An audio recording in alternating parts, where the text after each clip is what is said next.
Bonjour, bienvenue dans la DEF. Aujourd'hui, on va parler des régimes matrimoniaux et plus particulièrement du régime légal, à savoir l'union entre deux personnes par le mariage lorsqu'il n'y a pas de contrat.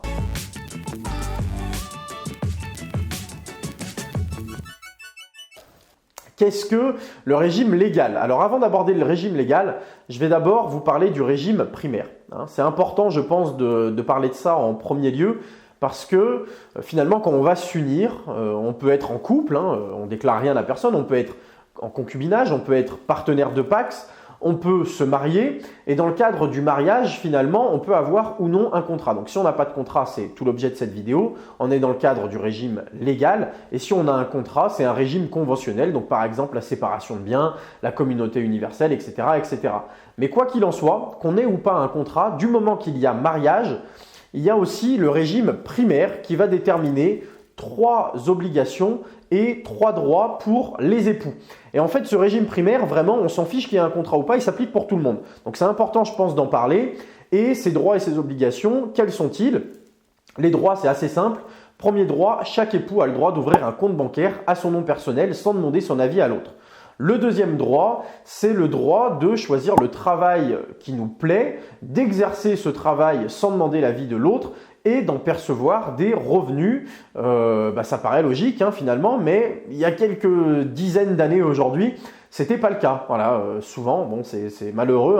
Nous les hommes, on avait le bon rôle, mais les dames n'avaient pas le droit de travailler ou alors il fallait qu'elles demandent l'avis de leur mari. Donc aujourd'hui, il faut savoir que c'est vraiment inscrit dans les textes de loi. Chaque époux, homme ou femme, peut exercer la profession qu'il ou qu'elle souhaite sans demander l'avis de l'autre et en percevoir un revenu. Ça paraît logique, mais ça n'a pas toujours été comme ça, comme je le disais.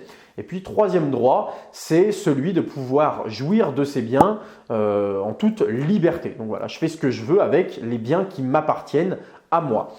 Ensuite, il y a 3 obligations, comme je le disais. Première obligation, c'est la protection du foyer familial, de la résidence dans laquelle le couple va vivre finalement.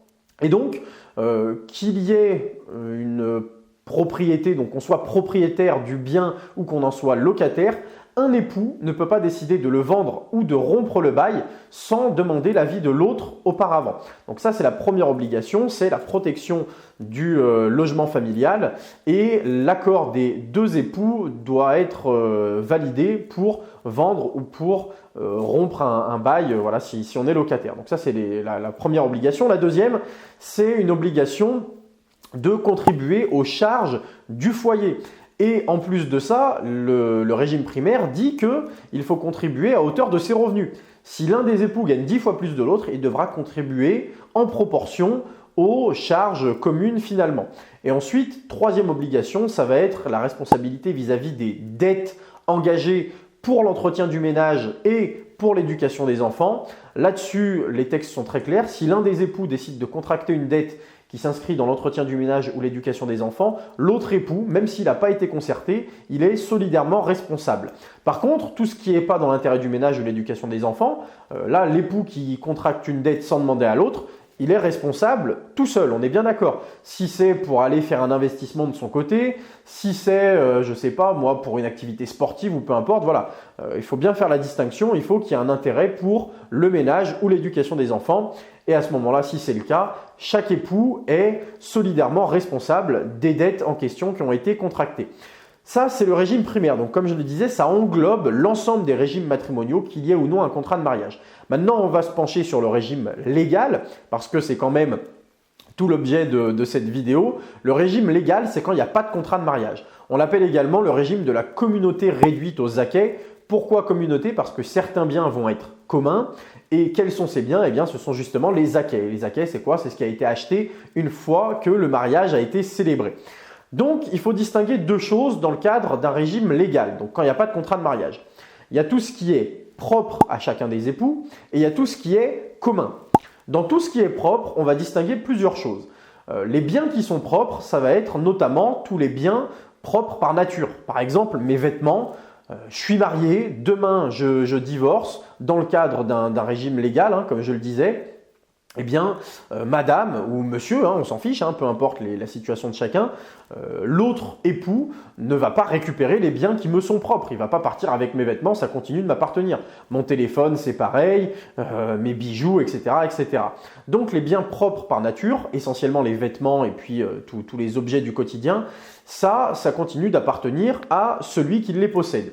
Ensuite, il y a tous les biens qui ont été acquis avant le mariage. Évidemment, si j'avais un bien avant de me marier, ce bien continue de m'appartenir même lorsque je me suis marié dans le cadre d'un régime légal, donc sans contrat. Et troisième chose qui continue d'être un bien propre, eh bien, c'est tout ce que je vais recevoir par donation ou par succession. Demain, je me marie, je récupère un bien par donation ou par succession d'un parent ou d'un grand-parent ou peu importe, ce bien va m'appartenir, il ne va pas rentrer dans les biens communs des époux. Voilà, ça c'est pour les biens communs. Ensuite, il y a des dettes qui sont, c'est pour les biens personnels, pardon. Et ensuite, il y a des dettes qui restent personnelles également. Ça va être, si j'avais une maison avant de me marier, cette maison, elle continue de m'appartenir en personne, c'est une maison qui m'est propre. Ben, si j'avais des dettes sur cette maison, ces dettes, elles me sont propres aussi. Si je possède le bien en perso, les dettes qui sont relatives à ce bien, elles ne vont pas être communes, on est bien d'accord. Idem pour toutes les dettes de biens qui auraient été récupérés par donation ou par succession. Ces dettes-là, elles m'appartiennent à moi, elles ne rentrent pas dans la communauté. Voilà, essentiellement, alors après, il y a plein de cas exceptionnels de ci, de ça, il y a d'autres choses que j'aurais pu lister, mais globalement, c'est ce qu'il faut retenir des biens et des dettes qui sont propres. Et en dehors donc de ces biens et dettes propres, il y a les biens et les dettes communes. Et en fait, c'est quoi les biens et les dettes communes? Eh bien, essentiellement, ça va être tout ce qui est acheté après le mariage. Donc, on s'est marié, j'avais une maison et puis on décide d'acheter une nouvelle maison ensemble. Cette nouvelle maison, eh bien, elle appartient à la communauté, d'accord?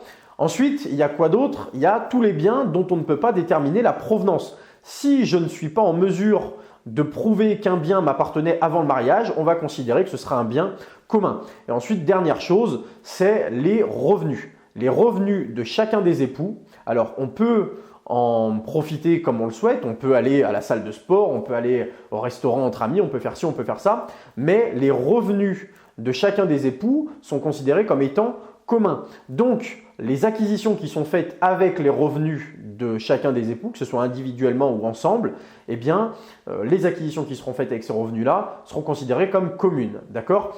Que l'un des époux ait participé plus ou moins à l'acquisition en question.